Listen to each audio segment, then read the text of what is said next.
ఒకప్పుడు ఒక సుసంపన్నమైన రాజ్యంలో ఒక రాజు ఉండేవాడు. ఆయనకి అద్భుతమైన రాజభవనం, బంగారు సింహాసనం, అపారమైన ధనం అన్నీ ఉన్నా ఏదో వెలతి. ప్రజలు ఆయనను గౌరవించేవారు, కానీ వారి జీవితాల్లో అసలు కష్టాలు ఆయనకి తెలీదు. ఒక రాత్రి రాజు కిటికీ దగ్గర నిలబడి చంద్రకాంతిలో ఉన్న పల్లెని చూస్తూ తన చిన్ననాటి జ్ఞాపకాలు గుర్తు చేసుకున్నాడు. కానీ ఇప్పుడు ఆ పల్లె కష్టాల్లో ఉంది. బావులు ఎండిపోయి, నీరు లేక పంటలు ఎండిపోయి, పిల్లలు సరైన వసతులు లేక చదవలేకపోతున్నారు. తరువాత రోజు రాజు సాధారణ వేషం వేసుకుని పల్లెకి వెళ్ళాడు.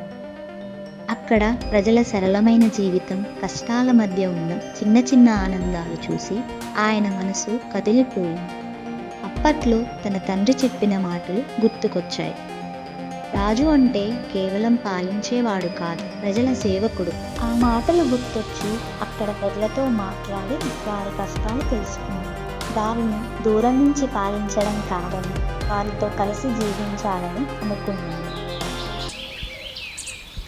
రాజ్యంలోని ధనాన్ని పల్లె అభివృద్ధికి వినియోగించాలని నిర్ణయించాడు. పిల్లల చదువు కోసం పాఠశాల కట్టించాడు. పంటల కోసం కొత్త నీటి కాలువలు నిర్మించాడు. కొన్ని నెలల తరువాత పల్లె తిరిగి పచ్చగా మారింది. పిల్లలు నవ్వుతూ పాఠశాలకి వెళ్తున్నారు. రైతులు ఆనందంగా పంట కోస్తున్నారు. ఇప్పుడు ఆ పల్లె కష్టాల్లో కాకుండా కాంతులతో వెలుగుతుంది. రాజు మనసు ఇప్పుడు ఆనందంతో నిండి ఉంది. ప్రజల ఆనందం ఆయనకి అసలైన ధనం. రాజు అంటే కేవలం పాలించేవాడు కాదు, ప్రజల సేవకుడు.